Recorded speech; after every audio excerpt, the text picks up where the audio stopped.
क्योंकि धन भोगना हो तो धन को भी देना पड़ता है। उपनिषदों में परम वचन है, तेन त्यक्तेन भुंजीथा, जिन्होंने छोड़ा उन्होंने भोगा। संसार में भी धन छोड़ो तो ही भोग सकते हो, यहां छोड़ना ही भोगने का सूत्र है। मगर ध्यान रखना, जो धन इकट्ठा करने लगता है वो खुद ही धन जैसा जड़ हो जाता है। जो पद की आकांक्षा में रहता है उसका अहंकार घना होता चला जाता है। तुम जो चाहोगे वही हो जाओगे। अब ये उग्रसेन नगर श्रेष्ठी का पुत्र था, सबसे बड़े धनी का पुत्र था। राजगृह विहार की सबसे धनी नगरी थी, उस सबसे धनी नगरी के सबसे बड़े धनी का बेटा था। लेकिन एक नट कन्या, एक मदारी की लड़की के प्रेम में पड़ गया तो मदारी हो गया। ये छोटी छोटी कहानियां बड़ी सूचक हैं, बड़ी मनोवैज्ञानिक हैं। इनको तुम ऐसे ही पढ़ लोगे तो इनका मजा, इनका स्वाद तुम्हें नहीं आएगा। इनमें धीरे धीरे उतरना। तुम जरा गौर करना, तुमने जिससे दोस्ती की है आखिर में तुमने पाया नहीं कि तुम उसी जैसे हो गए। दोस्ती की तो बात छोड़ो, किसी से दुश्मनी भी अगर कर ली तो भी उस जैसे हो जाओगे, क्योंकि उसी का चिंतन करोगे, उसी का हिसाब रखोगे। वो कैसी चालें चल रहा है वैसी चालें तुम चलोगे। उससे कैसे रक्षा करनी इसका विचार करते रहोगे। सदा उसका विचार करते करते तुम भी उस जैसे हो जाओगे। दुश्मन भी एक जैसे हो जाते हैं, क्योंकि दुश्मनी भी एक ढंग की दोस्ती है। नट कन्या के खेल को देखकर उस पर मोहित हो, उससे विवाह कर नटों के साथ हो लिए। सुसंस्कृत परिवार का बेटा ऐसे गांव गांव घूमने वाले सड़क छाप मदारियों के साथ हो गया। मोह गिराता है, मोह उठा भी सकता है। अगर बुद्ध जैसे व्यक्ति से मोह हो जाए तो तुम्हारी आंखें आकाश की तरफ उठने लगी। तुमने जमीन पर सरकना बंद कर दिया। बुद्ध को देखने के लिए ऊपर देखना पड़ेगा, चांद तारों की तरफ देखना पड़ेगा। जब मंसूर को सूली हुई वो खिलखिला के हंसने लगा, और किसी ने भीड़ में से पूछा कि मंसूर तुम्हारे हंसने का कारण, क्योंकि तुम मर रहे हो। ऊंचे खंबे पर उसे सूली लगाई जा रही थी। मंसूर ने कहा कि मैं इसलिए खुश हूं कि 1 लाख आदमी मुझे देखने इकट्ठे हुए, और 1 लाख आदमियों की आंखें पहली दफे थोड़ी ऊपर उठी, क्योंकि मुझे देखने के लिए इस ऊंचे खंबे की तरफ देखना पड़ रहा। यही क्या कम है कि तुम्हारी आंखें जमीन में गड़ी गड़ी रही हैं सदा। आज चलो मेरे बहाने ऊपर उठी, और हो सकता है मुझे देख के तुम्हें परमात्मा की थोड़ी याद आए, और मेरे आनंद को देख के तुम्हें याद आए कि परमात्मा जिसके साथ हो जाता है वो मरने में भी खुश है, और परमात्मा जिसके साथ नहीं वो जीवन में भी दुखी है। ये तुम भूल ना सकोगे। तुम्हें मेरी मुस्कुराहट याद रहेगी, कभी कभी तुम्हें चौंकाएगी, कभी कभी तुम्हें सपनों में उतर आएगी, कभी कभी शांत बैठे क्षणों में मेरी तस्वीर तुम्हें फिर याद आएगी। चलो यही क्या कम है, मेरा इतना ही उपयोग हो गया। मरना तो सभी को पड़ता है। 1 लाख आदमियों के दिल में मेरी तस्वीर टंगी रह जाएगी, शायद उन्हें परमात्मा की याद दिलाएगी। जब तुम बुद्ध के प्रेम में पड़ते हो तो धीरे धीरे तुम में बुद्धत्व छाने लगता है। इसलिए साधु संग की बड़ी महिमा है। उसका मतलब इतना है, उनके प्रेम में पड़ जाना जो तुमसे आगे गए, जो तुमसे 2 कदम भी आगे हैं, उनके प्रेम में पड़ जाना। कम से कम 2 कदम तो तुम्हें आगे जाने में सहायता मिल जाएगी। अपने से पीछे लोगों के प्रेम में मत पड़ना, नहीं तो तुम गिरोगे। वह उनके साथ घूमते घूमते थोड़े ही वर्षों में नट विद्या में निपुण हो गया, और तू सीखता भी क्या? नट से प्रेम करोगे, नट हो जाओगे। नट हो गया। फिर एक उत्सव में भाग लेने वह भी राजगृह आया। लोग लाज भी खो दी होगी, संकोच भी खो दिया होगा। यह भी फिक्र न की कि उस गांव में मेरा पिता सबसे बड़ा धनी प्रतिष्ठित है, राजा के बाद उसी का नंबर है। उस गांव में मैं मदारियों के खेल दिखाऊंगा, यह उचित है। लेकिन एक समय आता है जब तुम धीरे धीरे बेशर्मी में भी ठहर जाते, वह भी जड़ हो जाती। शर्म भी नहीं उठती, लज्जा भी नहीं उठती। उसका खेल देखने स्वभावतः हजारों लोग इकट्ठे हुए, खेल से ज्यादा तो उसको देखने इकट्ठे हुए कि यह भी कैसा दुर्भाग्य कि इतनी बड़ी संपत्ति, इतनी सुविधा, इतने संस्कार, इतनी सभ्यता में पैदा हुआ आदमी और इस तरह गिरेगा। उस दिन जब भगवान भिक्षाटन को निकले तो सृष्टिपुत्र उग्रसेन 7-8 ऊंची 2 भवनों के बीच में बंधी रस्सी पर चलकर अपना खेल दिखाना शुरू कर। ये प्रसादपूर्ण बुद्ध का आगमन, ये उनके पीछे भिक्षुओं का आगमन, ये बुद्ध का आके अचानक वहां खड़े हो जाना, एक क्षण को लोग भूल ही गए। जहां इतना विराट घट रहा हो वहां क्षुद्र की कौन चिंता करता।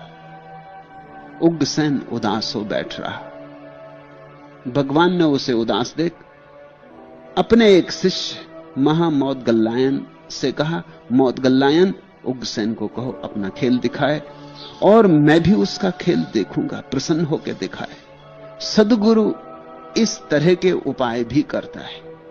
तुम्हें उठाना हो तुम्हारी भूमिका से तो तुम्हारी भूमिका तक उसे आना पड़ता है। तुम्हें तुम्हारे खाई गड्ढे से निकालना हो तो उसको भी अपने शिखर को छोड़ के तुम्हारे गड्ढे में आना पड़ता है। उग्रसेन का पिता बुद्ध का शिष्य था।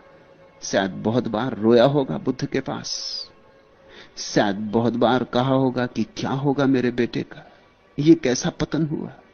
और ध्यान रखना, उन दिन के धनपति और आज के धनपतियों में बड़ा फर्क है। तुम जानते हो सेठ शब्द उन दिनों के श्रेष्ठी शब्द से आया है। अब तो सेठ एक तरह की गाली। उन दिनों श्रेष्ठी, जो व्यक्ति बड़े श्रेष्ठ थे वे ही कहे जाते थे श्रेष्ठी, जिनके भीतर एक आत्मिक संपन्नता थी। बाहर का धन तो ठीक था, जिनके पास भीतर का धन भी था। इस उग्रसेन के पिता ने बुद्ध के लिए सारा धन बहाया था। कहते हैं एक बार तो ऐसा हुआ था कि बुद्ध गांव आए, उनके ठहरने के लिए एक बगीचे को खरीदना था, लेकिन बगीचे को बेचने वाला दुष्ट और जिद्दी प्रकृति का था। उसने कहा उतने रुपए में बेचूंगा जितने रुपए मेरी जमीन पर बिछाओगे, पूरी जमीन ढक जाए रुपयों से, उतने रुपए में बेचूंगा। यह 1000 गुना मूल्य मांग रहा था या लाख गुना मूल्य मांग रहा था, लेकिन उग्रसेन के पिता ने फिर भी वो बगीचा खरीद लिया, जमीन पर रुपए बिछाकर, जितने रुपए जमीन पर बिछे उतने रुपए देकर।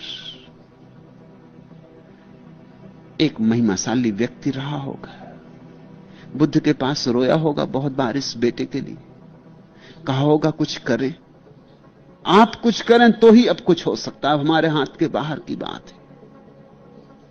शायद इसलिए बुद्ध उस दिन गए ताकि उग्रसेन को खींच ले। उग्रसेन का तमाशा देखा सिर्फ इसीलिए कि उग्रसेन के भीतर बुद्ध के प्रति थोड़ा भाव पैदा हो जाए। जैसे कोई मछली को पकड़ने के लिए कांटे में आटा लगाता ना, ऐसे बुद्ध ने थोड़ा सा आटा लगाया कांटे में। उग्रसेन फंस गया। बुद्ध जैसा व्यक्ति बंसी डाले, फंसो ना तो क्या हो। इसलिए तो बुद्ध पुरुषों के संबंध में यह बात लोक प्रचलित हो गई कि उनसे लोग सम्मोहित हो जाते, कि लोग उनके मैस्मरिज्म में आ जाते, कि लोग उनके हाथ में बंध जाते। उनसे सावधान रहना, जरा दूर दूर रहना, उनसे जरा बच के रहना। बुद्ध ने कहा मैं भी तेरा खेल देखने आया उग्रसेन। अब बुद्ध को क्या इस खेल में हो सकता है? सारे संसार का खेल जिसके लिए व्यर्थ हो गया, उसको किसी के रस्सी पे चलने में क्या सार हो सकता है? लेकिन अगर उग्रसेन को अपनी तरफ लाना है तो उग्रसेन की तरफ जाना होगा। तो गुरु कई बार शिष्य की भूमिका में उतरता है, कई बार उसका हाथ पकड़ने वहां आता है जहां शिष्य है। अगर शिष्य वेश्यागृह में है तो गुरु वहां आता है, और अगर शिष्य कारागृह में है तो गुरु वहां आता है। इसके सिवाय कोई उपाय भी नहीं। उग्रसेन अति आनंदित हो उठा। उसने तो यह सोचा भी नहीं था, ऐसा धन्यभाग कि बुद्ध और उसका तमाशा देखने आएंगे। इसका तो सपना भी नहीं देखा था, ये तो सोच भी नहीं सकता था। बुद्ध ने तो किसी का खेल कभी नहीं देखा, किसी का तमाशा कभी नहीं देखा। उसने बहुत तरह के खेल दिखाए, बड़ी उमंग, बड़े उत्साह से। तब शास्ता ने उससे कहा उग्रसेन ये खेल बड़े अच्छे, लोगों का मनोरंजन भी करेंगे, लेकिन तमाशा आखिर तमाशा, तमाशे में ही जिंदगी गंवा देगा।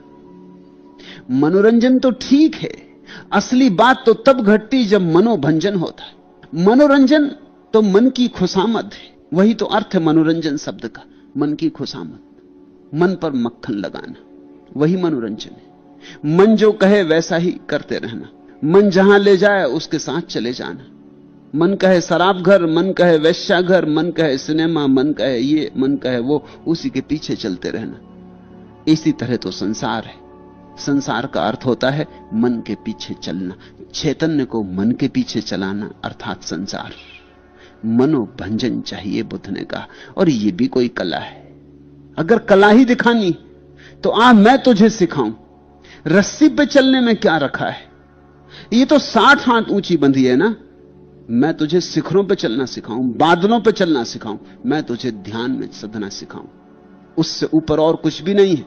कोई रस्सी उतने ऊपर नहीं बांधी जा सकती। और जो ध्यान में चलता है उससे बड़ा कुशल कोई कलाकार नहीं है।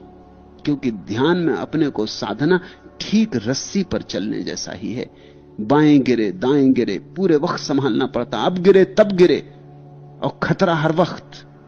लेकिन ध्यान में जो संभल जाता है एक दिन समाधिस्थ हो जाता है। फिर कोई गिरना नहीं। तूने स्वयं को रस्सी पर संभालना सीखा। इतने समय में तो उग्रसेन तू ध्यान भी संभाल सकता था। जितनी देर में तुम धन कमाते हो ध्यान भी कमाया जा सकता है। जितनी देर तुम संसार में लगाते हो उतनी देर में परमात्मा भी पाया जा सकता है। इसी ऊर्जा से, इसी क्षमता से परम मिल सकता है। तुम क्षुद्र में गमाते, कंकड़ पत्थर बीनते रहते, जबकि हीरे की खदानें बिल्कुल पास थी। उग्रसेन बुद्धिमान व्यक्ति को जीवन मरण के पार जाने की कला सीखनी चाहिए। तू आ मेरे पास आ, मैं तुझे वह परम कला और परम कीमिया सिखाऊंगा। क्या है वह परम कीमिया? वही इस सूत्र का अर्थ है। भूत को छोड़ो, भविष्य को छोड़ो, वर्तमान को भी छोड़ो। क्योंकि मन को छोड़ना हो, मनोभंजन करना हो तो समय को छोड़ना जरूरी। मन है क्या?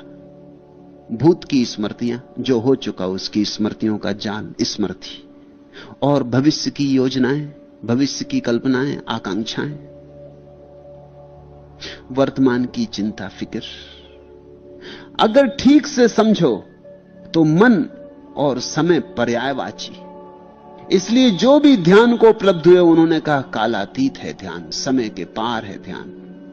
मनातीत कालातीत एक ही अर्थ रखते। तो बुद्ध ने कहा भूत को छोड़, भविष्य को छोड़, वर्तमान को छोड़, यह है असली कला। इस तरह इन्हें छोड़कर संसार के पार हो जा। मुक्त मानस होकर, मन से मुक्त होकर तू फिर जन्म और जरा को प्राप्त नहीं होगा। उग्रसेन को ऐसे वचन सुन के बोध हुआ, और जैसे बिजली कौंधी ऐसे भगवान के वचन उसके प्राणों में कौंधे। फिर उसने क्षण भर भी न खोया। वह रस्सी से उतर भगवान का भिक्षु हो गया, और जब मरा तो अरहत्व को पाकर मरा। वह सच्ची परम नट विद्या को उपलब्ध होकर मरा। भगवान ने वचन पूरा किया था। इसमें एक बात, अंतिम बात समझ लेनी चाहिए। यह आदमी था तो जुआरी। इसलिए मैं अक्सर कहता हूं धर्म व्यवसायियों के लिए नहीं, जुआरियों के लिए। यह आदमी था तो जुआरी। बाप की बड़ी संपत्ति, बाप का बड़ा उत्तराधिकार छोड़कर एक मदारी की बेटी के साथ हो लिया था तो आदमी हिम्मत का। गलत भी गया था तो डरा नहीं था जाने में, दांव पर सब लगा दिया था। इस साधारण सी युवती के लिए झोली टांगे हुए मदारी गांव गांव भटकते होंगे, इनके साथ हो लिया था राजमहल छोड़कर। था तो आदमी जुआरी, दांव पर लगा दिया था सब। ऐसे आदमी बड़े काम के भी होते। अगर कभी बुद्ध पुरुषों से मिलना हो जाए तो फिर वो देर नहीं करते। अगर नीचे जाने में सब दांव पे लगा सकते हैं तो ऊपर जाने में क्यों दांव पर नहीं लगा सकेंगे? दुकानदार हमेशा डरता रहता, ना नीचे जाता ना ऊपर जाता, जाते ही नहीं कहीं, यहीं कोल्हू के बैल की तरह घूमता रहता, सोचता ही रहता करूं कि ना करूं, इसमें फायदा कितना, हानि कितनी, लाभ कितना, इतना धन लगेगा, ब्याज भी मिलेगा कि नहीं मिलेगा।